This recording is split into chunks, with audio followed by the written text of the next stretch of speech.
teradu domba, antar suku, antar agama. Bahkan yang seagama kita ribut. Nah, ini yang terjadi hari ini. Jadi sekali lagi terima kasih Agama Cinta yang terus mengkampanyekan tentang nasionalisme bela negara, dan semoga tidak pernah lelah terus berjuang untuk Indonesia ke depan yang lebih baik. Perkenalkan dulu, saya dan kawan-kawan punya organisasi namanya NI Crisis Center atau Pusat Rehabilitasi Korban Radikal.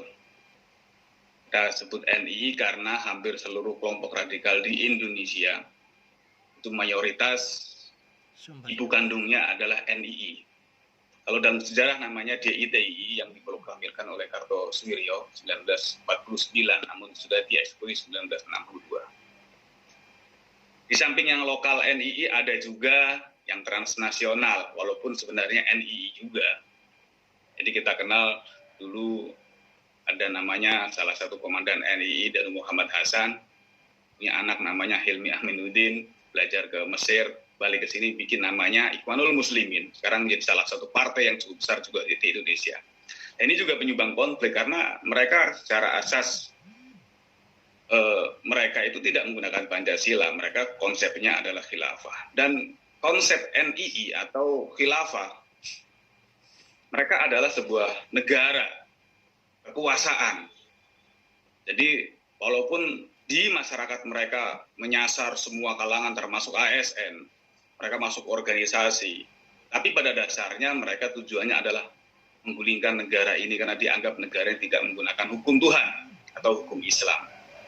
Dan untuk mensejajarkan selevel negara harus lawan negara, undang-undang lewat undang-undang, maka mereka katakan bahwa untuk menggulingkan Republik Indonesia harus menggunakan negara Islam atau khilafah Islam, membuat pemerintahan baru. Ini yang sebenarnya sudah jelas. Ini makar, mendirikan negara dalam negara.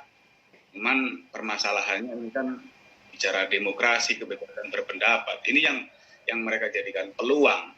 Apalagi ketika bicara ASN, memang ketika bicara ASN tadi terkait masalah perekrutan ASN baru, mereka steril. Masalahnya ini adalah orang yang setengah radikal. Kalau yang sudah radikal mereka nggak mau nerima gaji pemerintah. Haram itu. Menerima gaji dari tauhid.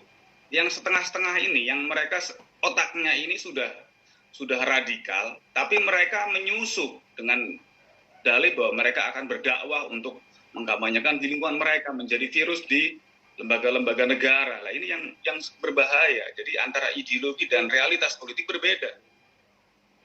Politiknya bagi dia negara ini tauhid, demokrasi haram. Tapi mereka masih terima gaji negara. Ini yang menurut saya cukup berbahaya. Dan NI Crisis Center memang sasaran kita masyarakat yang terpapar yang memang belum tersentuh oleh pemerintah. Kenapa saya bilang belum tersentuh pemerintah?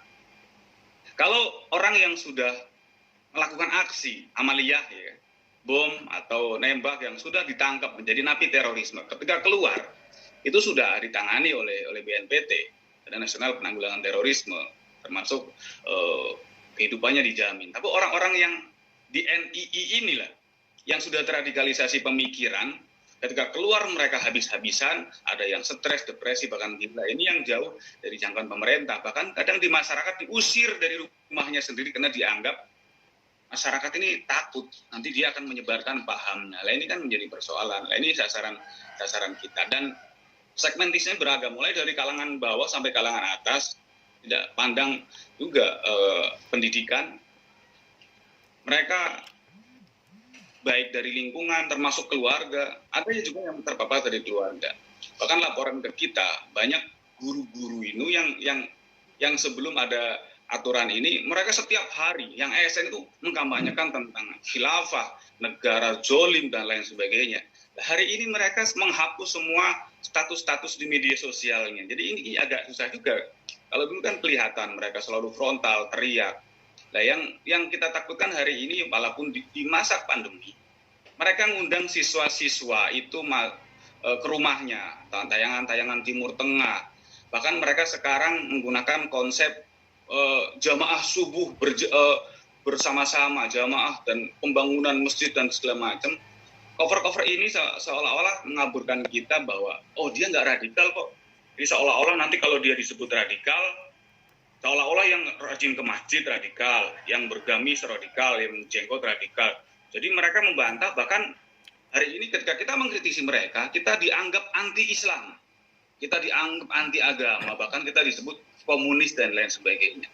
Nah ini yang sebenarnya perlu kita kampanyekan, bahwa mereka tidak mewakili umat Islam. Jadi